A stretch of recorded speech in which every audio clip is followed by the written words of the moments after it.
Okay, one, yes, I'm sitting in my car because my daughter's asleep. And yes, I'm using a beauty filter because it's been a long day educating the world's youth and I need it. But like, is anyone else tired of this like audio that's like, what's not clicking, Steven? Like, I'm over it, especially when white women do it. Like, I'm just so tired of seeing white women use audios on TikTok that are like clearly given to us by the black community, by black content creators, and like no credit given, no recognition of like where this originated. Like, the amount of clout that white women have gotten off the backs of black content creators is unreal.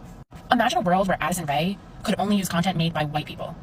Like, that bitch would be a bum. And let me just be clear, I use the word bitch in a very loving term. Like, I don't think Addison Rae is a bitch, okay? I don't even know her. This is the internet. But what I'm saying is, like, if white content creators only used audios and, you know, challenges that were created by other white content creators, I don't think that this app would have as many white content creators with millions of followers and millions of dollars. Like, the amount of money and notoriety these people have is honestly credited almost solely to black content creators.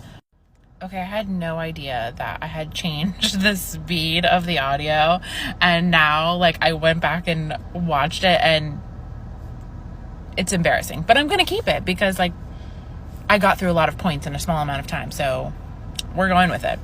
I don't mean this to come across like I'm saying white people should stick to white people shit and black people should stick to black people shit. Like, that sounds really divisive and that's really not what I'm trying to say.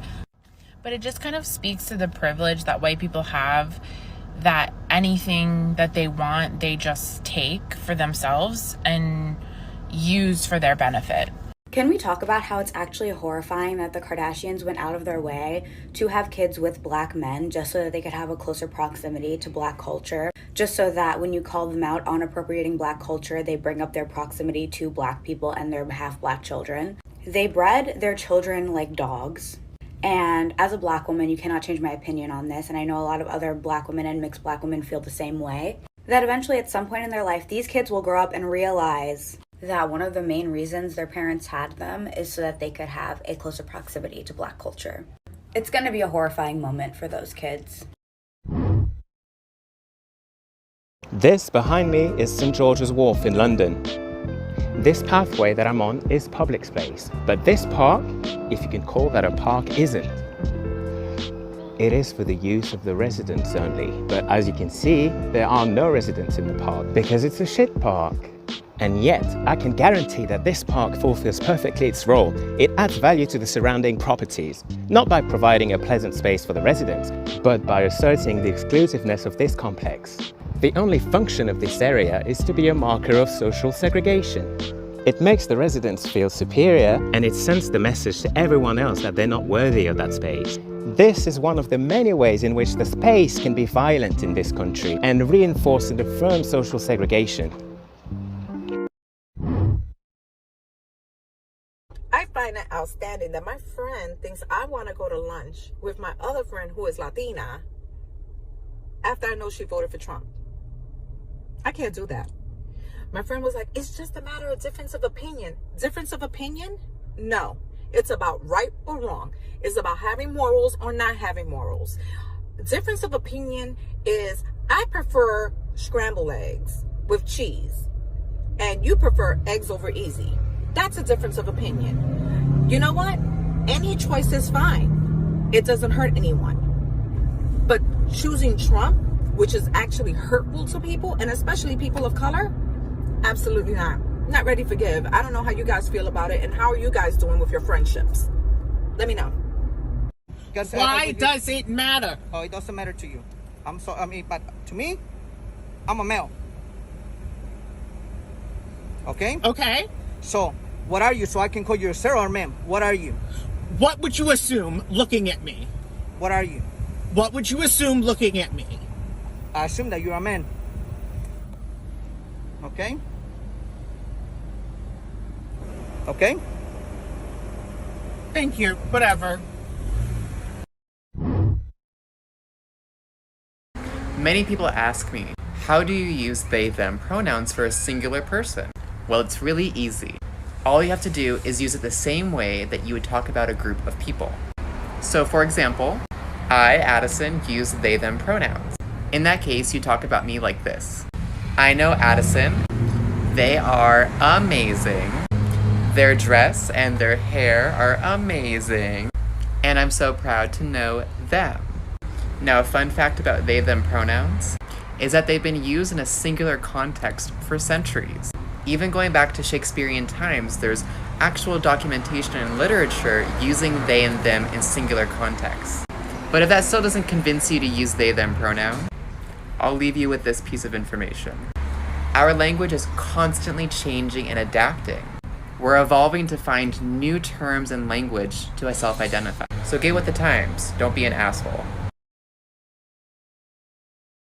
The reason we have so much discrimination in the world today is because you feed your children animal products. From birth, we're taught that certain animals, like pets, should be loved and cared for, but then these animals over here, cows, pigs, chickens, and fish, should be tortured and murdered. We don't question these sorts of things when we're taught this as a child. If you're told a lie enough times, it becomes your reality. Teaching this to kids is the root of all discrimination that we see in the world. Just imagine if we taught our children to treat all animals fairly and not to treat certain beings or species differently just because they might look a bit different from us or they're not as intelligent. If we teach humans not to discriminate based on species, we would 100% see far less discrimination amongst our own species as humans. People always say that we should worry about our own species before we start worrying about the animals. But we've got it all backwards. Let's stop indoctrinating our future generations to discriminate between species, and then maybe we can fix some of the things that we see between humans today.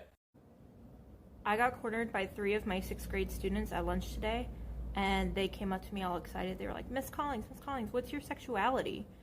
And I said, why do you need to know that right now? And they were like, oh, I don't know. I just think you'd be like a super fun, like, bi or pan person. And I said, well, I don't really know how much I'm allowed to talk about this to students, but does looking at my shoelaces help? And these kids just flipped out. They were so excited. 2, 3. I wear a mask to school.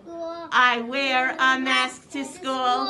Hi ho the Dario. I wear a mask to school. It helps to keep me safe. It helps to keep me safe. Hi ho the Dario. It helps to keep me safe. It keeps my friends safe. It keeps my friends safe. Hi ho the Dario. It keeps my friends safe. And let me see a hooray! Put your hands up in the air! So I came out as non-binary a little over a year ago. When I started interviewing for jobs, I was still in the closet about my gender identity. I was also dating a guy at the time and was afraid to come out because he was straight. Well, that relationship ended, and after I got a job and moved out to Seattle, and after I saw how accepting my district was, I finally became open about being non-binary.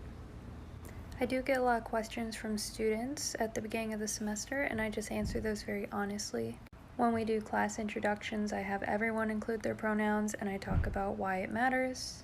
And I always encourage students to ask questions if they don't quite understand, because I know to a lot of those students, I'm probably the first non-binary teacher they've ever had. I always assume good intent with my students, so if someone makes a joke or cracks a comment, then I use it as an opportunity to educate them. Patience and love are key.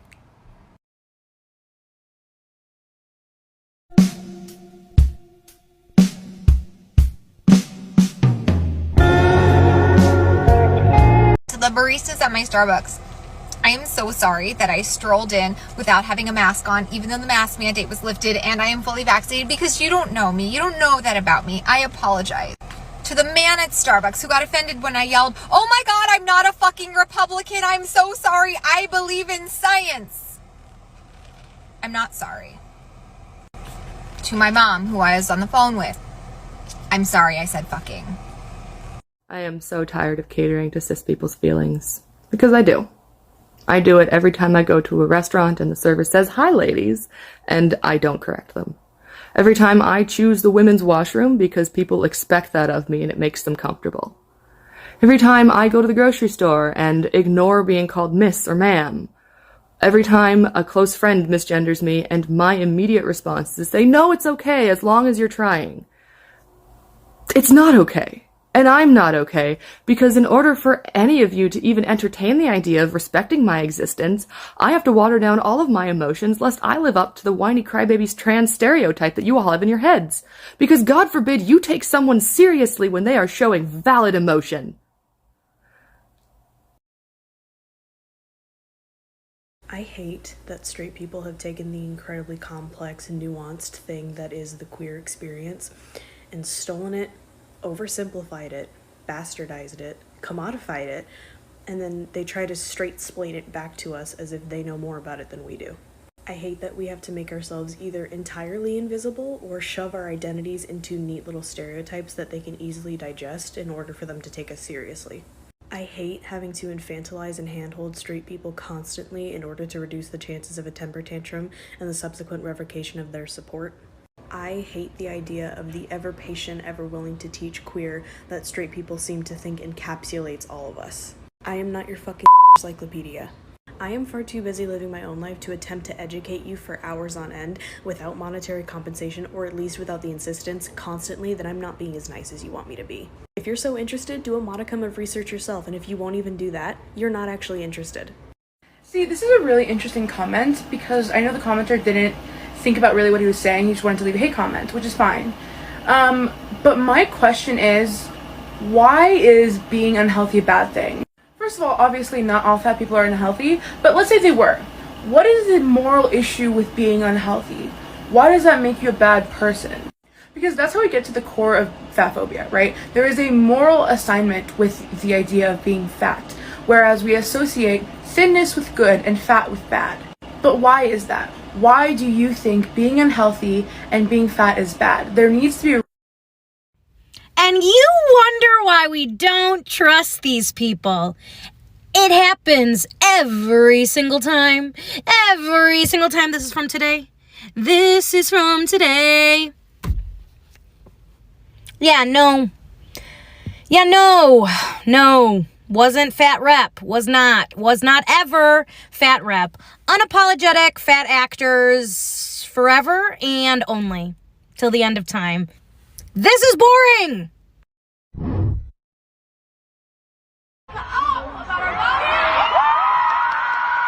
And I have to be honest with you that when they made that shit a law, I almost didn't want to do this show. So, because I wanted to punish this fucking place for allowing that to happen here. But then I remembered that it's you guys that are the fucking victims, and you deserve everything in the world. And we need to tell them to shut the fuck up.